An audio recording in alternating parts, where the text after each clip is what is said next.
Business needs to be more human, but it doesn't mean always founder driven. Sometimes you are like, well, actually, my team, I want them, they are the experts at one of the things they do. So I want them to be spotlighted because I don't feel comfortable with this. And that is fine. I've seen actually brands doing it really well. Yeah. And they made it all about employee generated content. Everything they do is about the people, not even the experts at the back. It's literally about the people in the retail shop. You could do that if you have a small team and you want your marketing person or your assistant or whoever who deals ins and outs with your customers or your clients to be the person that actually talks about it. You can.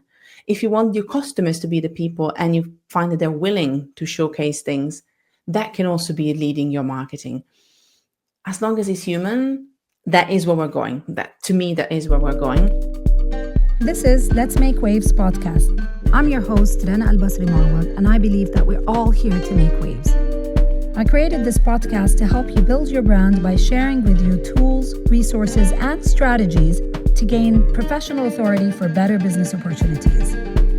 If you want to get unstuck, you've come to the right place. Let's get started. Hi, everyone. Welcome back to another episode of Let's Make Waves podcast. Thank you for joining me today. I'm really excited about today's conversation because we're diving into something that I know keeps so many of you up at night, and that is the topic of marketing. And not just the regular general marketing, but how to actually make it work for your business without feeling like you're drowning in tactics and trends and all the noise out there. So today, I'm having a conversation with Fab Giovanetti. She's an award-winning marketer with 15 years experience under her belt, and she is currently the CEO of Alt Marketing School, where she's basically on a mission to make marketing more accessible and honestly more human. She's been featured on so many publications such as Forbes, Business Insider, and she was even named one of the top digital women to watch multiple times, multiple years in a row. But what I really loved about my conversation with Fab is that she really gets it. She understands what it's like to feel overwhelmed by marketing, especially when you're a business owner who's trying to do everything yourself. So, in my conversation with Fab, we break down why marketing feels overwhelming for so many entrepreneurs. And spoiler alert, it's not something that you're doing wrong. It's because most of us were never taught the fundamentals. So we jump straight into the tactics, the Instagram reels, the emails, the SEO, without really understanding the foundation that makes all of it work. And here's the good news. When you get marketing right, it doesn't just help you get more visible. It directly impacts your business growth. It changes how you generate leads, how you connect with your ideal clients, and ultimately how your business thrives. And that's exactly what Fab and I dig into today. So, whether you are handling marketing on your own and you're feeling stuck, or you're just not sure where to focus your energy when it comes to marketing in your business, this episode is going to give you so much clarity. Fab shares what actually matters, what you can let go of, and how to approach marketing in a way that feels doable and, dare I say, enjoyable. So, I won't keep you any longer. Let's get into it. Here's my conversation with Fab Giovanetti. Fab, I'm so happy that you're joining me today. Thank you so much for your time. And a quick, again, side note before we start: congratulations on your baby. And I know you're like between work and maternity, so I really appreciate your time being here today. Thank you so much. No, thank you. And actually, I'm going to do the most annoying thing, Rana, that everybody does now, which is like bringing things back to other things. Let me explain. Yes. The kind of LinkedIn, there's like this new kind of LinkedIn ick that people have where it's like, I got married last week and this is what it told me about business. So I'm going to do that right now and say, actually, wearing... Yeah, I have a baby and this is what it taught me in business. Yeah, I know about right that. on. But I want to... true though. Yeah, it's true. you There's know? so many things that you get from life that teaches you things, and you're like, oh, I'm gonna be a better person probably. I think that's what I've been learning. So it might come up today as we're talking about different things. Like this new hat that I'm wearing is definitely gonna kind of come up with some lessons. But thank you so much for the congratulations. It's been a wild ride so far. Okay, no, I'm really excited to also share some of those. I want to start today with the situation that a lot of founders, entrepreneurs, business owners, small business owners, creators, uh, actually the people who follow and listen and watch this podcast are from that group, and today most of them face a very significant challenge when it comes to their relationship with marketing. It's like a love-hate relationship, and they get bombarded everywhere with different messages, and some of them, like some of the messages are good messages, but it's just the information that they're bombarded in when it comes to good marketing, if I can put that, use that word as in good or the right marketing. They talk about relationship building, authenticity. You have to pace yourself with this digital AI landscape, relationship driven marketing, all of that. um, you are a person who talks all the time about redefining how marketing can be a powerful tool for founders and entrepreneurs. So, why do you think there is this gap? What's going on? That is actually a good question. Um, I'm gonna try and be succinct because this could literally be one thing that I could talk about for hours, and that could be my TED talk, which actually is only 15 minutes. So I would already be out, basically. But the truth is, the reason why I struggle to answer this sometimes is because there is actually so many answers within the simplest thing, which is the reason why we have the ick, going back to the ick, when it comes to marketing, is because we all have a different relationship with it. Mm, Marketing being actually about relationships already puts us into this little snake that eats his own tail, right? It's all about relationships, which means the way that we go about in personal life, bringing it back to personal life again, um, about building relationships is very unique to us, right? mm, yeah. So already, the only thing that I'm going to say that is a cliche because it's true is great marketing is about relationships, because great marketing is about direction, not persuasion. That's what I say all the time. That's what I say in my book, which is shocking, customer driven marketing handbook, which means I'm going to talk about relationships, right? Because it's customer driven. So that's the only thing that I'm going to say that is a cliche. It is about relationships because great marketing is about direction, not persuasion. However, to actually make it more tangible and not just throw words like authenticity at us, which again, some people have interesting relationships with.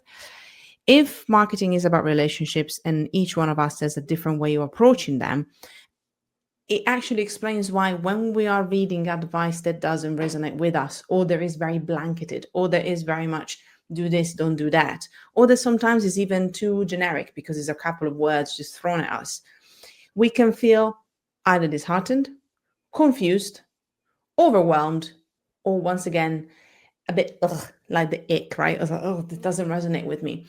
And so what I try to say as a saving grace when it comes to some advice that maybe I don't personally agree with, but is still, in a way, it can still work. There is some that for me is just like a no, like, like Mm, icky tactics, kind of urgency for urgency's sake. That, yes. But there are sometimes some bits of advice that I can see working for somebody because that's the way that they build great relationships with their audience, especially if you are a founder, or if you're a marketer that works with founders, or if you are a one man woman individual shop, right? So you do everything yourself. You are actually marketing yourself, which means you're actually sharing who you are, and or your story and or your product. And sometimes you don't know how to do it because how you're going to do it is how everybody else is telling you to. And mm, depending on the person that you have in front of you, they might tell you to do it in a way that is just not natural to you. So it's really about going back to the first step, or the step zero even, which is, how do I like to build relationships? How do I find this as a concept? Is it something that scares me because I am shy, because of my history, because of my cultural history, my personal history, because of maybe my neurodivergence? Is that something that you live with?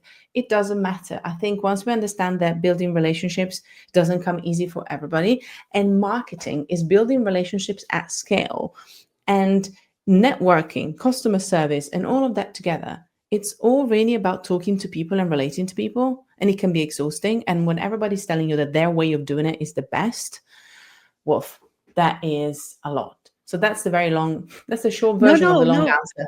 No, I love it. I love how you pinpointed key things. I would like to like kind of hover over them if we can. I specifically I like how you have a psychology first approach when it comes to understanding the business owner and better understanding their customer, putting themselves, empathy, putting themselves in their shoes, and understanding how um what kind of tools do they need to use so that they can communicate better and build that relationship. And as a result of it, it's like a chain reaction. As a result of it, you tick the other boxes: the authenticity, the sustainability of keeping your marketing. So if we're going to take all of that, and we want to focus on the relationship part, in your opinion, I mean, what are the key principles that founders need today so that they can start that like, where's the point of start? It's always confusing. See, that's also where I stopped myself, because I was going to say, it starts with your audience, which is true. However, in general, as a brand, but especially when you're a founder and you're actually wanting to do yourself, or you're very close to the marketing, it is about your audience as much as about is yourself. And that is the problem, because you will have the school of thought, in my opinion at least, that says it's always about the audience, which that's why I stopped myself, because that's what I teach our students. It is really about understanding your audience best. Whoever gets closer to the customer wins. And there's a few people that said it in the book. I actually referenced the right person because it comes from one blog post first. But Kate Burgoyne, who is incredible lady, who was really about biopsychology, she talks about it a lot. So she's one of the people that mentioned this too. Whoever gets closer to the customer wins. And I believe it's true. Understanding your audience better, understanding where's the intersection of who we think we're talking to and who we're really talking to is important. However, I've seen this now becoming what everybody says. And then I was reading actually a newsletter that I would give them credit if I remember the name. I read too many newsletters. And it was a copywriting newsletter. And they were saying, yes, but it's like, make your tone of voice all about how your audience speaks. Yes. But then if you lose yourself, or if you lose your brand, then it doesn't sound like you anymore. And I think the same goes with the first principle of marketing. Yes, make it about the audience, understand the audience, talk to them, but also don't underestimate the superpower that is being you. And that already in itself can feel overwhelming, because I'm asking you to do two things, and maybe we can break them down, because I think these are great foundations. Yes, Some of the please. stuff that we talk about in the book, right? Definitely understanding your audience, and there's tangible things we can do. I'm not just wishy-washing it here. So market research, like pinpointing them, understanding who are they versus who do I think they are. And then understanding your superpower, which means what makes you unique. It could be that actually your tone of voice, or your way of communicating, or it's either irrelevant to your brand, which could be because it's very plain, because your product speaks for itself, or it's just something that it's not, again, as unique, or something that you don't want to capitalize on. Our tone of voice, my tone of voice is incredibly unique. Sometimes people say half of your identity is the fact that you're a millennial, and it's true. And it comes across with me and even with the school, right? So for me, it's important. For some people, it's not. If that is not important, then maybe what you want to spotlight as who you are is maybe, again, the why behind your product. So these are two. And the third one, so I'm giving you three because it could be endless, and that's what, again, usually I used to work with when I was doing agency stuff, and now I help students understanding. So it could be the tone of voice and who you are and your quirks. It could be why you do what you do, or it can just be literally the story behind your journey, which can also be tied with the why, but sometimes it goes beyond that. Sometimes it's really like, I'm doing this because this is where I was and this is the pain that I had. So it can be your backstory, it can be your why, or it can be just your personality. I think these are three great ways to Yes. combine what you know about your audience and who you are, because marketing, if it is about relationship, you need to know who they are, what they're looking for, but you also need to know why you're the right person for them. And the product is right in the middle. And that's the third part, which I'm not going to get into right now. So I wish I could give you like a short answer, but this is the No, there shortest I can make isn't. it. No. Please, no short answers at all, because this is, I think, thank you so much for mentioning all of that, because it gives so much clarity. Like, this is not a 2D, it's like there's a dimension to this relationship. And you, other than your product, but you and the customer are like in the center of this dimension, this being, this the space that you're trying to create for this business.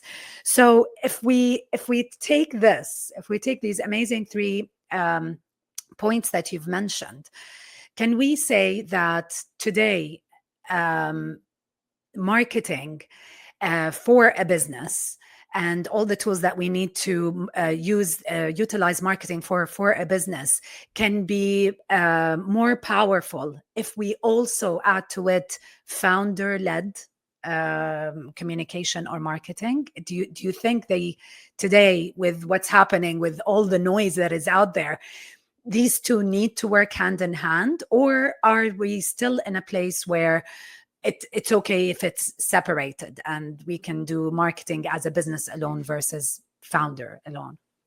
Actually, so for anybody who's literally panicking right now and be like, oh my God, no, how I'm so sorry. I need to be at the front of this right now. I don't want this to happen. You don't have to, because I'm actually going to give the middle ground. I like the gray area sometimes. Yes, please. Gray is beautiful. It has It's to in be, season. it has to be human driven. So ideally, I want to see you. I would love to see you. But you're like, Fab, I make soaps. I don't know why soaps. I make handmade soaps, but I don't want to be the front of it. I don't, it's not about me. It's about maybe it's about the team that I have, a small team. Maybe it's about the customers, because I do it because of the customers, whatever it is.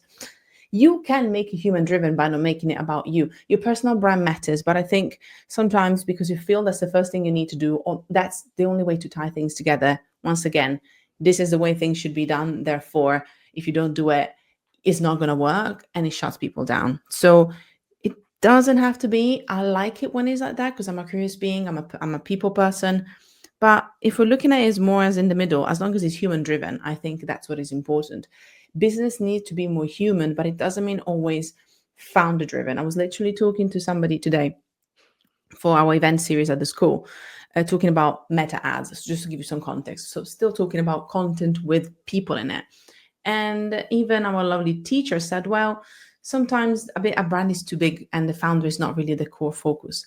But we still have a human that is showed and showcased in the ads. This is just a micro level, but if you add it to the bigger level, sometimes you are like, well, actually, my team, I want them, they are the experts at one of the things they do. So I want them to be spotlighted because I don't feel comfortable with this.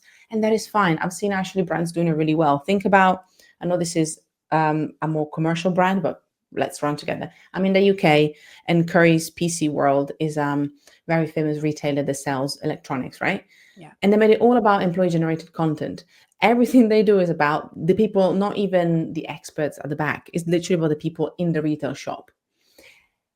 You could do that if you have a small team and you want your marketing person or your assistant or whoever who deals ins and outs with your customers or your clients to be the person that actually talks about it. You can. If you want your customers to be the people and you find that they're willing to showcase things, that can also be leading your marketing. As long as it's human, that is where we're going. That, to me, that is where we're going. Or the final option, but that is definitely not something that is easy. That's why I'm kind of like, I'm resisting it. Is mascot driven. It's not human, but a lot of people do that. And so if you look at it, there's still some sort of personalization. There's still some humanization, even if it's a mascot. Obviously, Duolingo is the first one that comes to mind. But so many brands are doing that right now because they don't want the people to be spotlighted, maybe just about, but they want a human element. So human first matters, but you can get creative.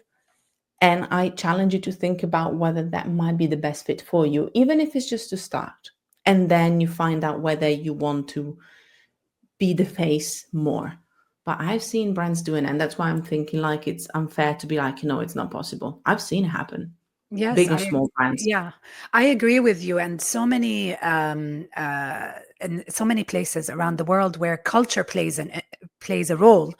You see a lot of faceless marketing that is happening, but as you said, they humanize it. Either the customer is the hero, so that's the human element. They put more of their customers and their customer experience, or it's the behind the scene process. So be it the factory, be it the as you gave an example, the employees. It could be different things. I mean, I agree with you.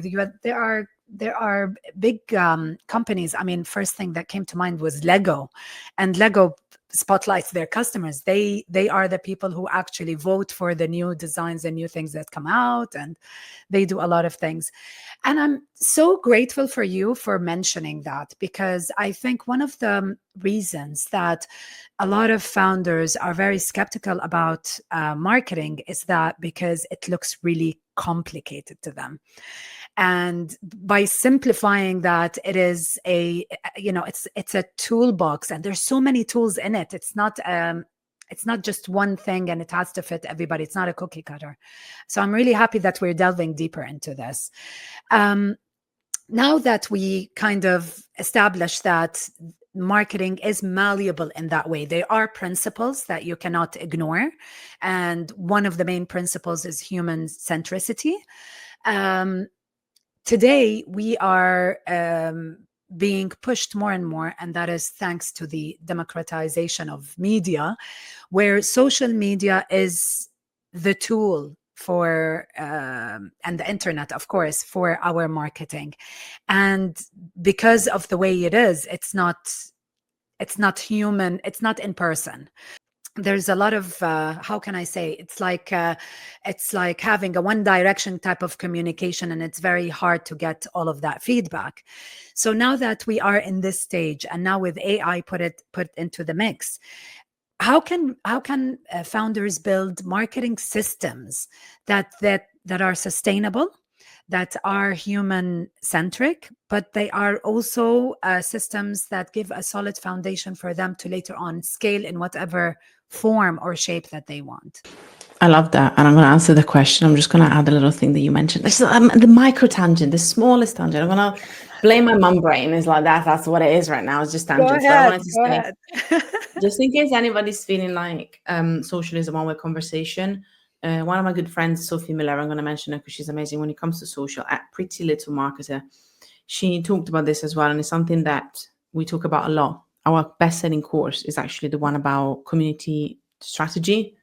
So not a shocker there.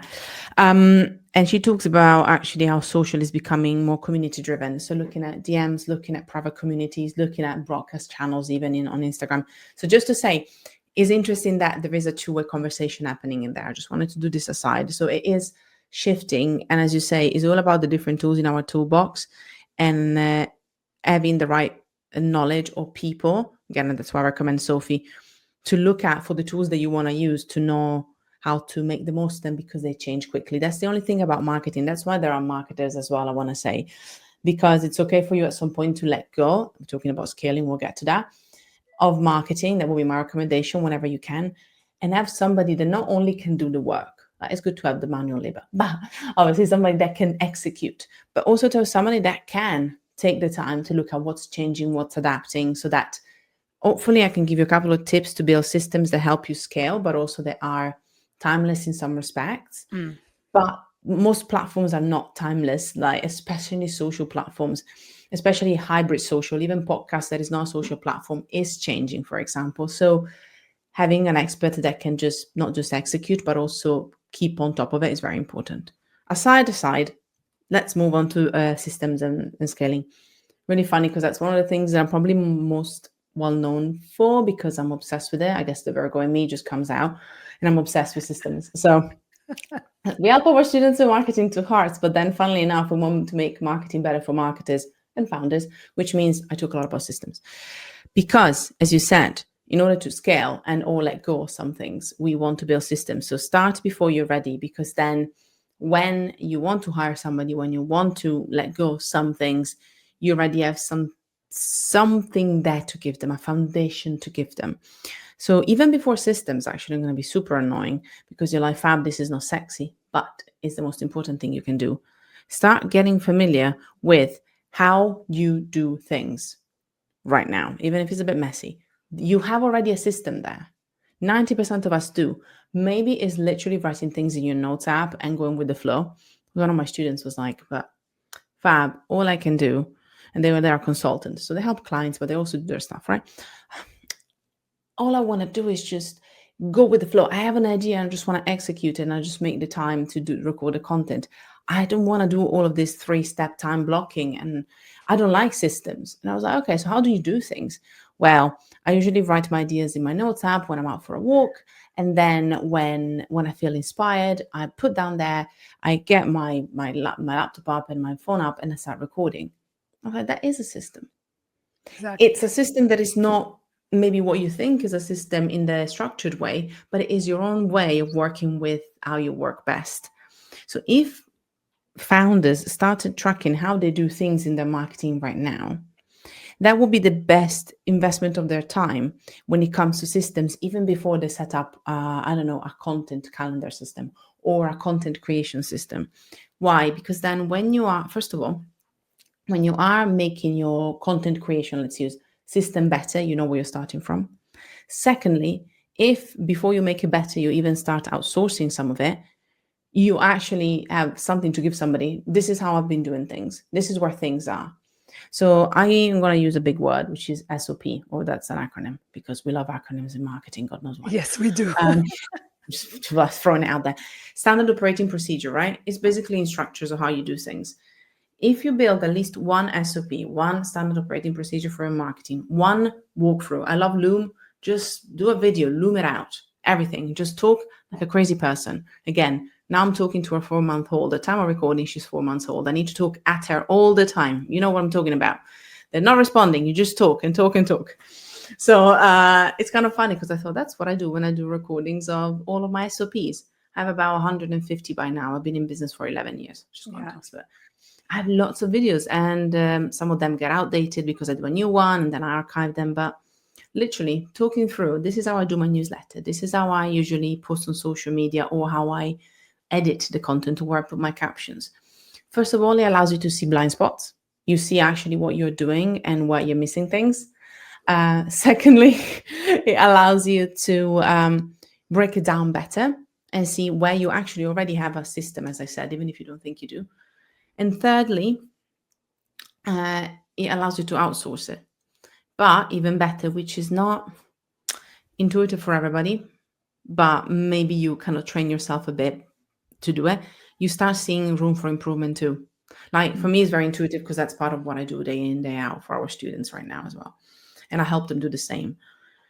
For some people, it's not as intuitive, but you will get to be like, oh, actually, this is taking forever. Actually, I could do this better. But it's hard for us in the thick of it when you're like, shoot, I need to post this new thing. I'm going to do it right now. If you're talking through it, you are like, actually, I could just get my captions in the same place where I get my, the breakdown of my next carousel. That will make life easier. But you don't know until you actually are reflecting. And it's easier to reflect when you're talking through things. So yeah, it's not a system as per yet, because honestly, there are plenty of people that will show you their systems and they're all great. But breaking down instructions and standard operating procedures or how you do things is going to be so powerful tenfold for plenty of reasons. Hopefully I give you enough reasons why it's good to do that. Yes, absolutely. And also collecting data. Like even when you're doing it, you're like, okay, so I've been doing this for a while. How is that impacting my business? How is that impacting the customer relations? Maybe, I don't know. It depends on what SOP you're doing. Or how is that impacting my time management now that I'm planning maybe to launch a new product or an addition to a product to the product line. So it's that here's the thing. It's while we're doing things, and now that since we're talking about also social media and marketing, while we're doing things, there's a lot of noise, so people get distracted. So you think that you're you're doing something, you don't wait until the results are out and then you try something because it's this new shiny object, and you kind of miss the opportunity of seeing which one works and which one doesn't.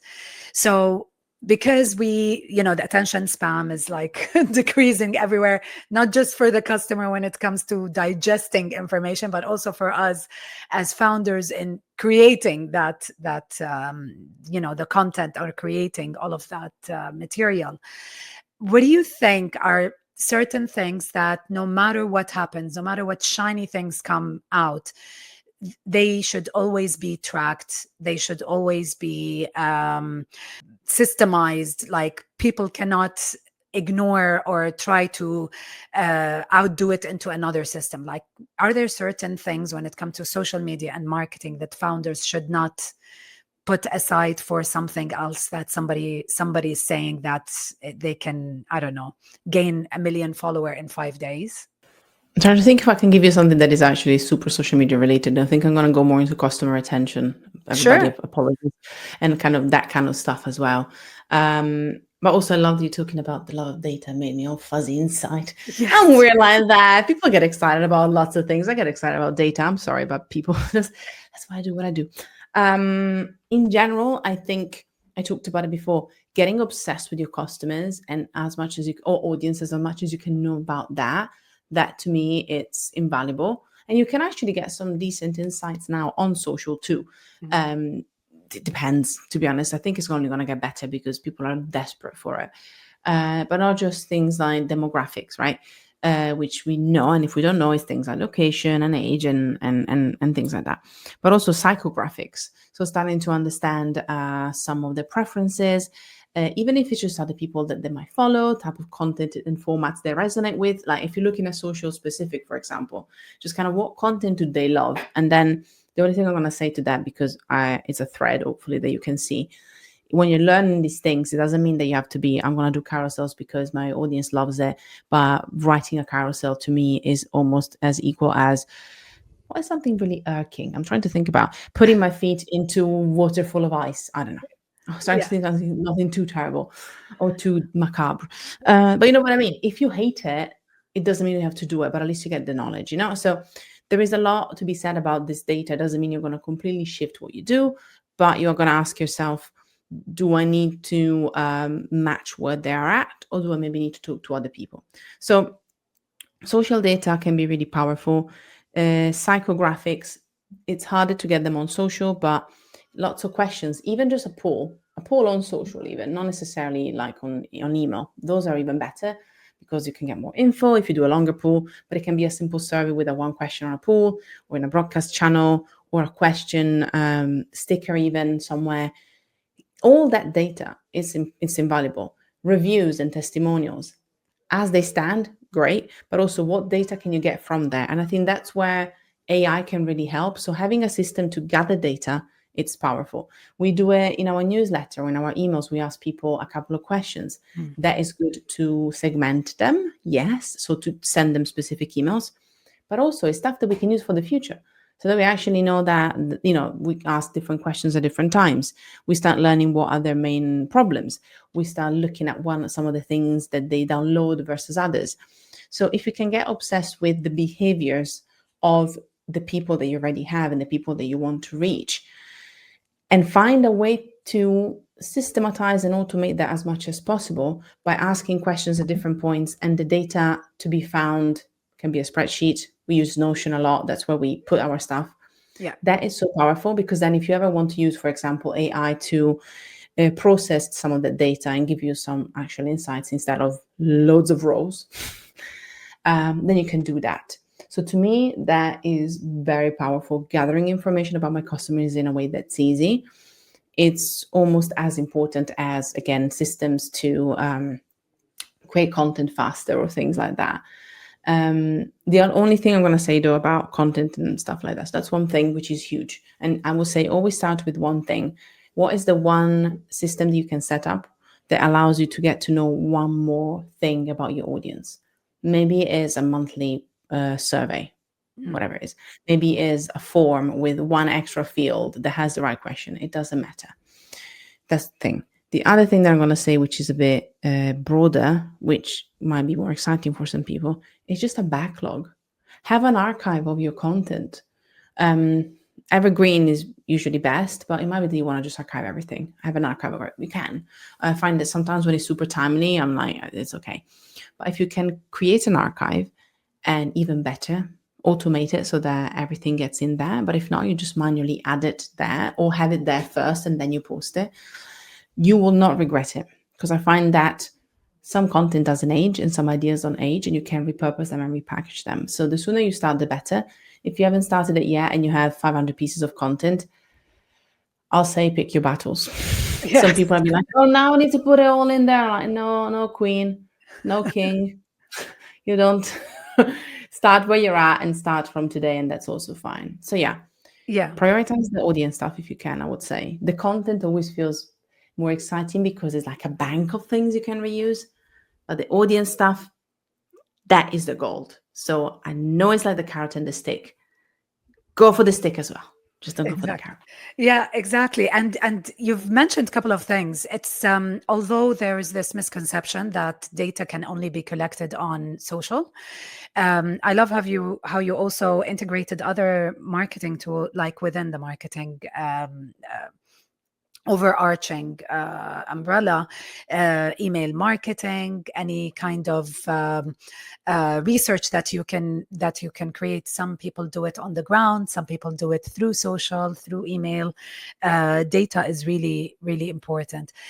I think one of the things also that, and that's my final question on social media, because I want to get into your school, because this is going to be this is something that I'd like to dig a bit deeper on.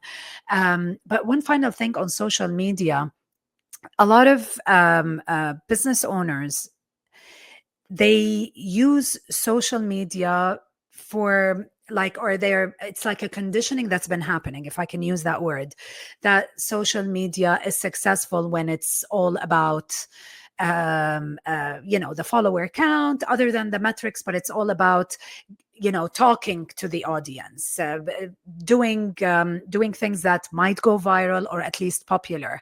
While, for example, in my line of work in communication, there's this I always try to tell my clients, what is the purpose of business owners using social media? There has to be something that at one point or another has to kind of impact your business, and impact not just through sales. It could be through awareness, it could be through building loyalty, anything, but there has to be a reason for that content creation. Marketing wise, I'm sure the principles are the same, right? I want to get your opinion about best utilizing social media in a way that it's not just what we see in terms of pushing content out there for one single reason. Audience research and even just customer research. I'm going to add another thing as well, is talking about spotlighting your customers or your employees or your team or whatever, or your clients. That's another thing as well, is also building loyalty and advocacy. We don't think about that as much. We're talking about pushing.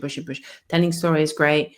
Credibility as well, obviously. But I'm going to say something that maybe we don't think about all the time, which is loyalty and advocacy, rewarding the people that are already there, creating special moments for some of the people that have been following you and being loyal to you. Maybe it is somebody that responds to one of your stories, I don't know, and you go and you kind of do a bit of a stalkery thing. I mean, it's public, so you go and check out what they're posting, what they're doing, and you say, maybe you send an audio. You don't have to do it for everybody.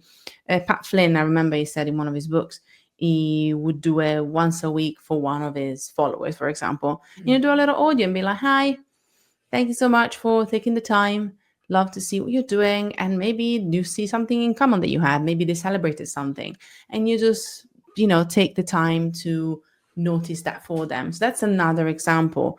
That's almost like a surprise and delight, something to talk about in my book as well, the Customer Driven Marketing Handbook. I talk a lot about that, and I talk a lot about loyalty and advocacy, because we don't think about it enough. So it's less about thinking about growth, which is great. I always talking about the season of marketing, and is the season of business is the same. In some seasons, you're going to be more focused on growth.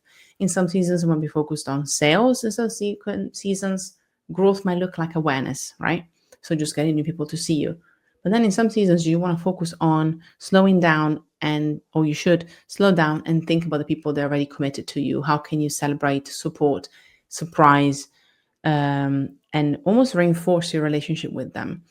So I don't know if it answers the question. I'm trying to keep it brief, this one, but that's one of the things that I think is worth thinking about. Are you doing that? And if not, how can you do that? And how can you not incorporate it? Because I don't want to keep adding things. People are like, for fuck's sake, Fabio, keep adding things to my plate. Alternate it with maybe some of the things you're already doing, some of the things that you want to be doing. Can you have a season of, let's call it celebration of the people that you have in your world? Yeah, and this is what makes things sustainable. I mean, there's this increase in burnout. There's a lot of talks when it comes to mental well-being because of the burnout that is happening with founders. It's because I think they treat their business as one season all the time, and I'm totally with you. I totally agree on this point of there has to be, just like anything in business, even you as a founder, there has to be seasons within your calendar when it comes to connecting with your customer, and having your business go through that flow, so that, again, we go back to the data. That's where you collect the data and assess how was the flow this year, how was our quarter and all of that. I want to move the discussion to your school. Now, Fab, you are the founder and one of the educators on Alt Marketing School. I believe it's Alternative Marketing School, like Alt for Alternative. Yeah. And what I love about this, I mean, I think I stayed for like a couple of hours on your website on alt marketing, because there's just so much value there. But what I really enjoyed about this, the community and the school that you're building, is that it really factors in marketers or business owners that are wanting to utilize marketing at different levels or at different stages that they are in. You have things in there, like some of the courses that you have, some of them are from the basics, but there are others that are just absolutely so cool. Craft a value-driven brand. Brilliant. Building a customer persona, the psychology of engagement, purpose-driven copywriting, value-driven community strategy. We talked about that. We touched on it in the beginning. Mastering marketing funnels.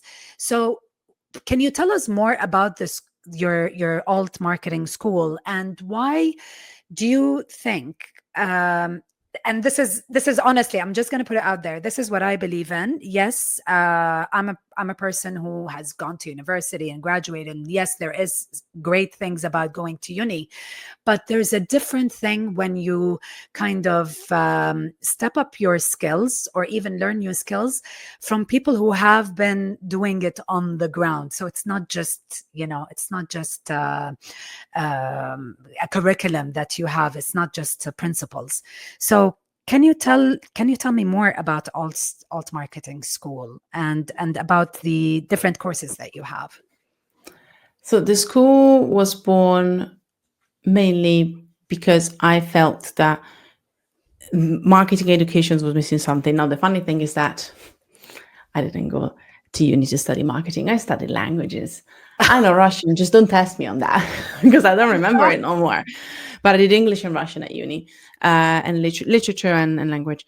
And so I don't devalue the power and the importance of more traditional education either. However, what I found is that the more adult training, the professional development, and the training that comes sometimes after uni or instead of uni, if people want a more practical way to do things, and also in the day and age that it is now, even 5 years ago when I started the school, it is pricey. I wanted something that, one, could be more affordable for many, and also that, thanks to some of our sponsors and partners, can be as low as pay as you can, or even complimentary for with specific partnerships and scholarships we have. We're trying to make things as affordable as possible, and that's also, again, thanks to partners and sponsors that we built over the years.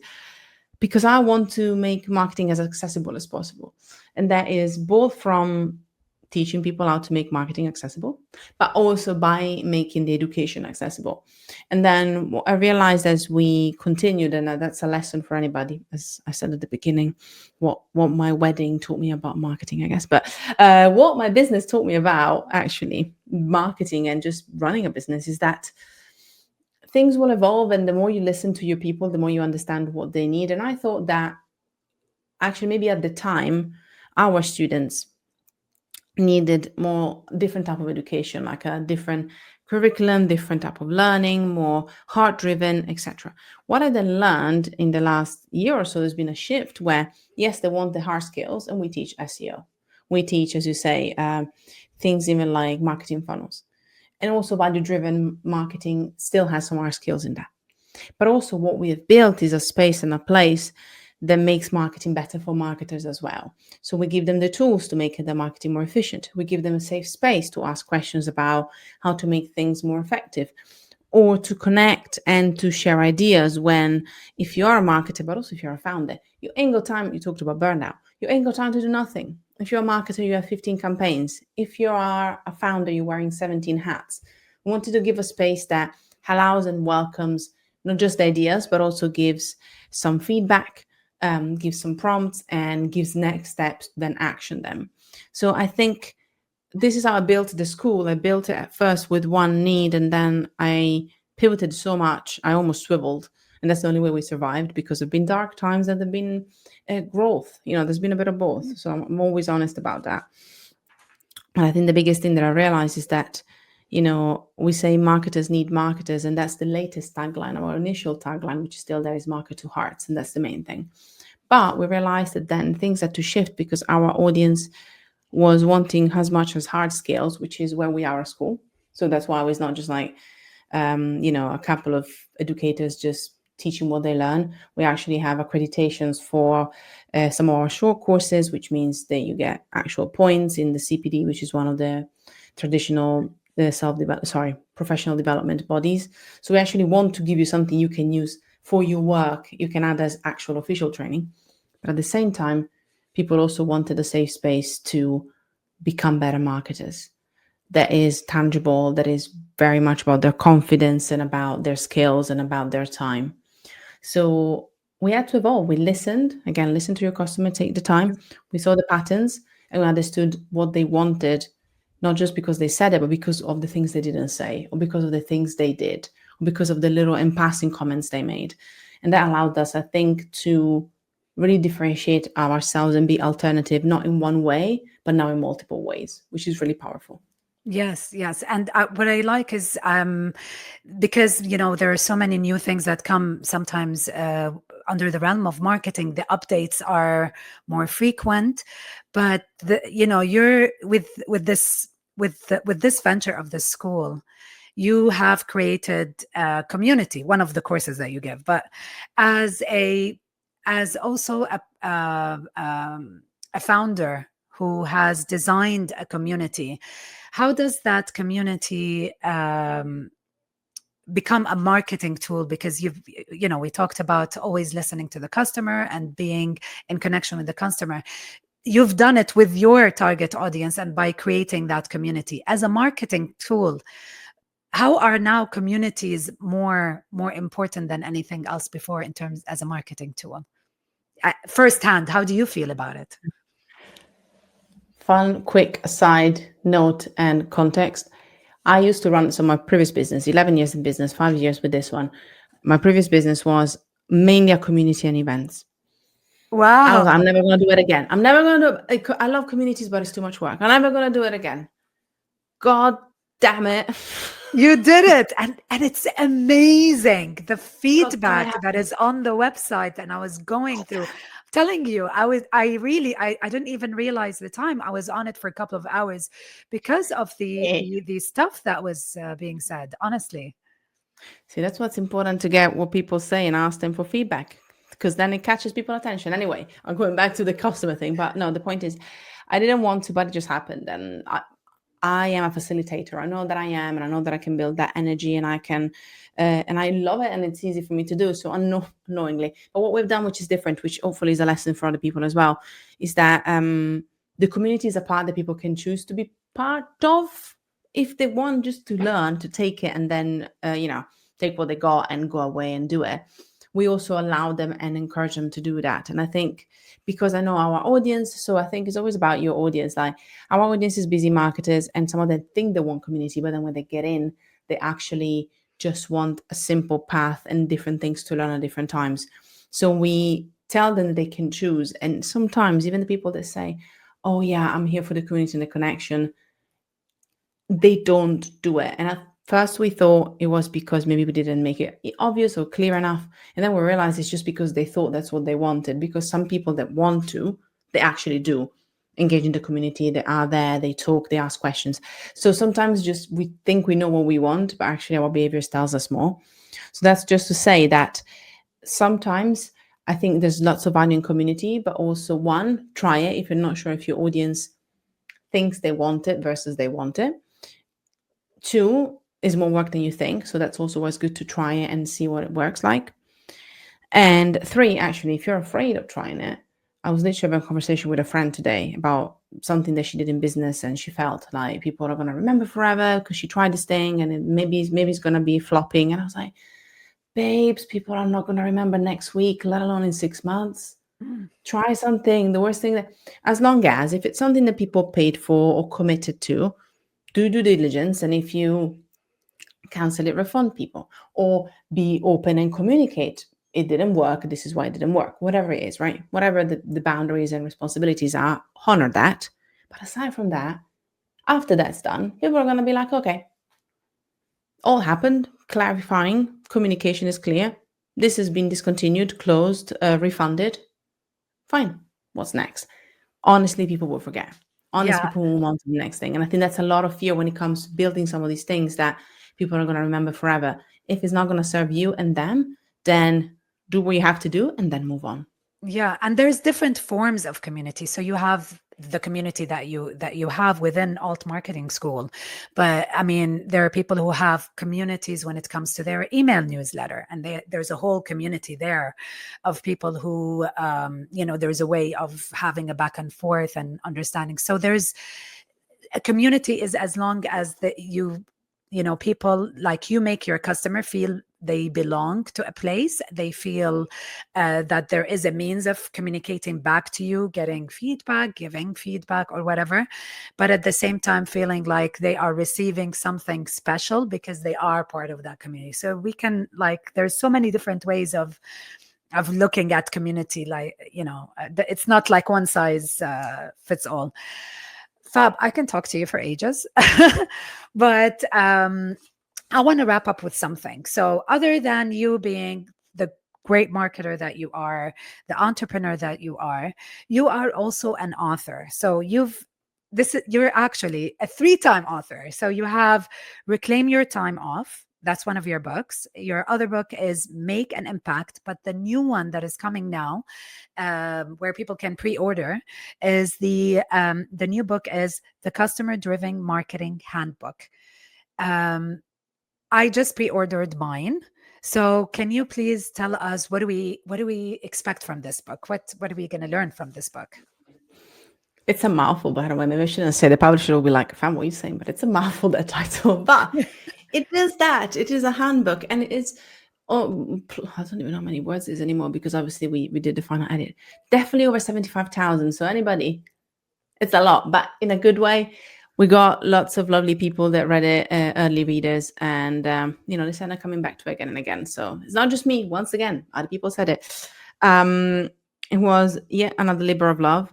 Fun fact: so that when you're reading it, you're thinking about it. I was pregnant by the time I started writing the first draft, so it literally grew with me. And my baby girl is dedicated to her as well, because I feel literally the due date of her coming out was going to be the original due date of the manuscript, and I was like, these two things are not coming out the same week.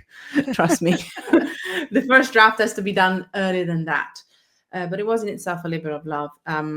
what I wanted to create is, this is the first book that is just about marketing. My other books have been about myself as well a bit, and about my journey as an entrepreneur too, whereas this one is really about marketing. And I thought, if people do not want to commit to the school, cannot yet, they're not sure, this will give you everything that I've learned in the last 15 years when it comes to building great strategy, great marketing that is based on brands that I love, case studies that I love, and also principles that I believe in that are built around the relationship building element, right? And then if you want to obviously dive more, kind of learn more, there are other ways that I can help. But I thought, if that's all you needed, I'll give it all to you, and then you can go and do, and then you can go and execute it all by yourself. So yeah, it's a big boy. It's a big boy. But no, and it's a handbook.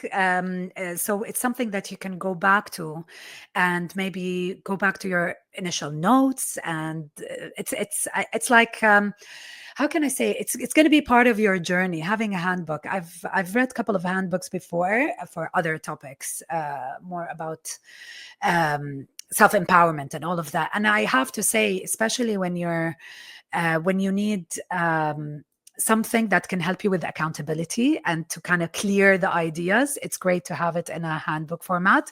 So I can't wait for it to be out. Just a quick thing for everybody who's watching or listening.